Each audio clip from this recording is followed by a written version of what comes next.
আসসালামু আলাইকুম সুপ্রিয় শিক্ষার্থীরা, আমাদের আজকের ভিডিওতে আমরা আলোচনা করতে চলেছি নবম ও দশম শ্রেণীর ইংরেজি প্রথম পত্রের ইউনিট 2 এর লেসন 2 নিয়ে। আমাদের গত ভিডিওতে আমরা দেখিয়েছিলাম ইউনিট 2 লেসন 1 এ মেহেরজান গল্পটি, যেটা তোমাদেরকে আমি বাংলা অর্থসহ ভেঙে ভেঙে পড়ে শুনিয়েছি।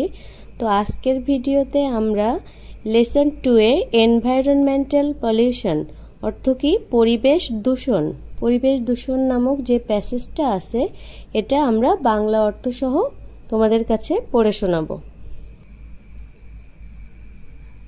তো দেখো শিক্ষার্থীরা, আমরা বাংলা অর্থসহ পড়াটা শুরু করি।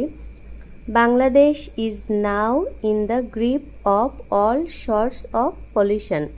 বাংলাদেশ is now, বাংলাদেশ এখন বর্তমানে in the grip of, কবলে রয়েছে। গ্রিপ বলতে বোঝাচ্ছে কবল। কিসের কবলে পড়েছে? all sorts of pollution, সকল ধরনের দূষণের কবলে। লাইক এয়ার পলিউশন, বায়ু দূষণ, সয়েল পলিউশন, মাটি দূষণ এবং ওয়াটার পলিউশন, পানি দূষণ। The dwellers of the urban areas, dwellers শব্দের অর্থ হচ্ছে বাসিন্দা। ডুয়েলার্স অর্থ বাসিন্দা। অব দ্য আরবান এরিয়া, শহর অঞ্চলের। আর দ্য ওর্স্ট সাফারার, সব থেকে বেশি ভুক্তভোগী। অফ সাস পলিউশন, এই ধরনের দূষণের। দ্য ইনডিসক্রিমিনেট ইন্ডাস্ট্রিয়ালাইজেশন প্রসেস, অনিয়ন্ত্রিত শিল্পায়ন প্রক্রিয়া। ইনডিসক্রিমিনেট অর্থ হচ্ছে অনিয়ন্ত্রিত, ইন্ডাস্ট্রিয়ালাইজেশন প্রসেস শিল্পায়ন প্রক্রিয়া। ইন বাংলাদেশ, বাংলাদেশের। ওভার দ্য পাস্ট ডিকেডস, পুরাতন যে দশকগুলো চলে গেছে সেই সময়। Has created significant environmental problem, সেখানে সৃষ্টি করেছে একটা তাৎপর্যপূর্ণ পরিবেশগত সমস্যা।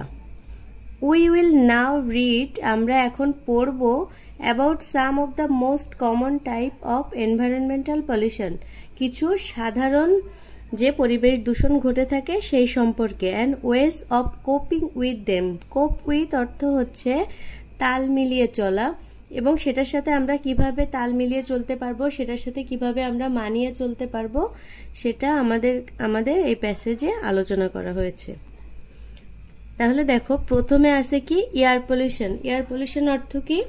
বায়ু দূষণ। Air pollution comes from a variety of sources. Air pollution বায়ু দূষণ কামস ফ্রম আসে a wide variety of sources, বিভিন্ন ধরনের উৎস থেকে। ইন বাংলাদেশ, বাংলাদেশে পয়জনাস এক্সজাস্ট মানে হচ্ছে বিষাক্ত বজ্র। পয়জনাস অর্থ হচ্ছে বিষাক্ত, আর এক্সজাস্ট অর্থ হচ্ছে বজ্র। ফ্রম ইন্ডাস্ট্রিয়াল প্লান্টস, সেটা কোথা থেকে আসছে? শিল্প কারখানা থেকে। ব্রিক্স কিল, ইটের ভাটা থেকে। Old and poorly service vehicles, পুরাতন অথবা কোনো মতে সারাই করা যানবাহনের থেকে। অ্যান্ড ডাস্ট, এবং ধুলাবালি থেকে। From roads and construction sites, যে ধুলাবালিটা আসছে রাস্তাঘাট থেকে এবং বিভিন্ন নির্মাণাধীন ভবন থেকে। আর some of the major source of air pollution, যেটা এই বায়ু দূষণের একটা অন্যতম উৎস। We can minimise this type of pollution, আমরা এই ধরনের দূষণকে কমাতে পারি। মিনিমাইজ অর্থ কমানো। By making less use of motor vehicles, কম যানবাহন ব্যবহার করে। And avoiding the use of vehicles, এবং সেই সব যানবাহনকে আমাদের বাদ দিতে হবে, অ্যাভয়েড করতে হবে। ওল্ডার দ্যান 20 ইয়ার্স, যেগুলোর বয়স 20 বছর হয়ে গিয়েছে।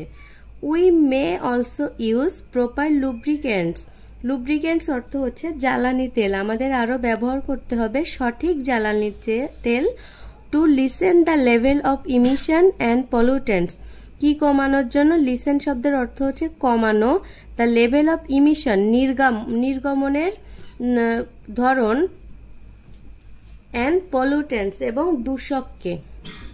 তাহলে দূষণটাকে কমানোর জন্য আমাদের সঠিক জ্বালানিও ব্যবহার করতে হবে। We can encourage people to use compressed natural gas, আমরা মানুষদের উৎসাহিত করতে পারি ব্যবহার করার জন্য কম্প্রেসড ন্যাচারাল গ্যাস, যেটা সিএনজি নামে পরিচিত, আর লিকুইড পেট্রোলিয়াম গ্যাস, যেটা এলপিজি নামে পরিচিত। সুতরাং কি বলছে, আমাদের গাড়ির জন্য আমরা সিএনজি অথবা এলপিজি গ্যাস, এই যে দুইটা পরিবেশ বান্ধব গ্যাসের নাম দেওয়া আছে, এই দুইটা আমরা ব্যবহার করতে পারি ফর ফুয়েলিং দেয়ার কার্স, তাদের গাড়ির জ্বালানি হিসেবে। The government may relocate hazardous industries like brick kiln to areas away from human inhabitation. The government may relocate, সরকারের উচিত পুনর্স্থাপন করা হ্যাজার্ডাস ইন্ডাস্ট্রিজ, বিপজ্জনক যে শিল্প কারখানাগুলো, লাইক ব্রিক কিল্ন, যেমন ইটের ভাটা, to areas away from human inhabitation, যেখানে মানুষের বসবাস নেই, সেখানে যে এই যে ফ্যাক্টরিগুলো সেখানে রিলোকেট করতে বলা হচ্ছে, পুনরায় স্থাপন করার কথা বলা হচ্ছে। এরপর দেখো শিক্ষার্থীরা, ওয়াটার পলিউশন। ওয়াটার পলিউশনের অর্থ কি? পানি দূষণ। Water pollution can occur in ocean, river, lakes, ponds and underground reservoirs. এই পানি দূষণটা কোথায় কোথায় ঘটে? সমুদ্রে, নদীতে, হ্রদে, পুকুরে এবং বিভিন্ন অগভীর জলাশয়ে, অ্যাজ ভূতলে জলাশয়ের ক্ষেত্রে। As different water sources flow together, বিভিন্ন পানির উৎসগুলো একটা আরেকটার সাথে মিলে যেহেতু প্রবাহিত হয়, the pollution can spread easily and quickly, এই দূষণটা ছড়াতে পারে। স্প্রেড অর্থ ছড়ানো, সহজভাবে এবং দ্রুততার সাথে। Causes of water pollution include, পানি দূষণের যে কারণগুলো হয়ে থাকে, ইনক্রিজ সেডিমেন্ট ফ্রম সয়েল, মাটির পলি জমে, ইরোশন, ভাঙনের ফলে, improper waste disposal and littering, মানে অনিয়মিত বজ্র অপসারণ এবং ছড়িয়ে ছিটিয়ে থাকা ময়লা আবর্জনা। Leakage of soil pollution into water supplies, পানির যে লাইন তার কাছাকাছি লিকেজ হলে তার মাধ্যমে কি হয়? পানি দূষণটা ঘটে। Organic materials that decay in water supply, water supply organic ম্যাটেরিয়ালের কৃত্রিম উপাদানের ব্যবহারের ফলে।